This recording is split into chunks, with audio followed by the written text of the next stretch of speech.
مفتی صاحب ایک سوال کا جواب بتائیے، کیا صبح کی نماز پڑھنے سے پہلے یا صبح کی نماز پڑھنے کے بعد سورج کے طلوع ہونے سے پہلے یا عصر کے بعد قضا نماز پڑھنا جائز ہے یا نہیں ہے؟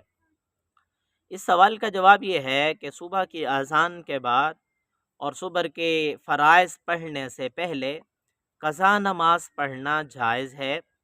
اسی طرح صبح کی نماز پڑھنے کے بعد سورج کے طلوع ہونے سے پہلے پہلے بھی قضا نماز پڑھنا جائز ہے، اور اسی طرح عصر کے بعد بھی قضا نماز پڑھنا جائز ہے۔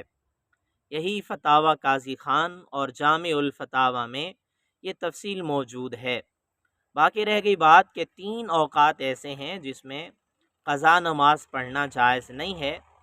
نمبر 1، جس وقت سورج طلوع ہو رہا ہو اس وقت قضا نماز نہیں پڑھ سکتے۔ نمبر 2، جس وقت سورج بالکل سر کے اوپر ہو، جس کو استواء شمس بھی کہتے ہیں، اس وقت بھی قضا نماز نہیں پڑھ سکتے۔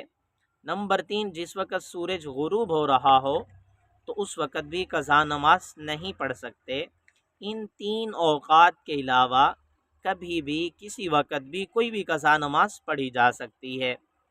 غالباً غزوہ احزاب کے موقع پر نبی علیہ السلام کی بھی 1-2 نمازیں قضا ہو گئیں، تو نبی علیہ السلام نے ان نمازوں کو عشاء کے وقت میں قضا کیا۔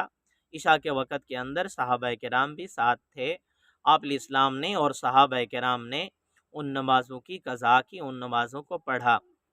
تو اس صورت کے اندر یہ بات ہمیں معلوم ہو گئی کہ جو بھی نماز قضا ہو جائے، البتہ اگر صبح کی نماز قضا ہو گئی ہے، اس کو ہم استواء شمس زوال سے پہلے پہلے اگر قضا کر رہے ہیں، تو اس صورت میں فقہا نے لکھا ہے کہ بہتر یہی ہے کہ ساتھ میں جو صبح کی سنتیں ہیں ان کی بھی قضا کر لی جائے، کیونکہ نبی علیہ السلام کی حدیث صبح کی سنتوں کے بارے میں بڑی فضیلت کے ساتھ وارد ہوئی ہے۔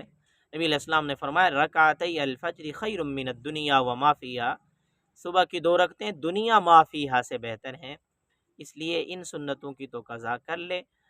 اس کے علاوہ جو باقی سنتیں ہوتی ہیں ان کی قضا نہیں ہوگی، البتہ وطر کی قضا ہوگی۔ الوطر واجب فمن لم یوتر فلیس منا، وطر واجب ہیں، جو وطر نہیں پڑھتا ہم میں سے نہیں ہے۔ اسی طرح اگر صبح کی نماز جو ہے وہ ظہر کے بعد کوئی آدمی قضا کرنا چاہ رہا ہے، تو اب جو ہے اس کے ذمے یہ ضروری نہیں ہے کہ وہ صبح کی سنتوں کی بھی قضا کرے، اس صورت میں صرف اور صرف فرائض کی قضا کرے گا۔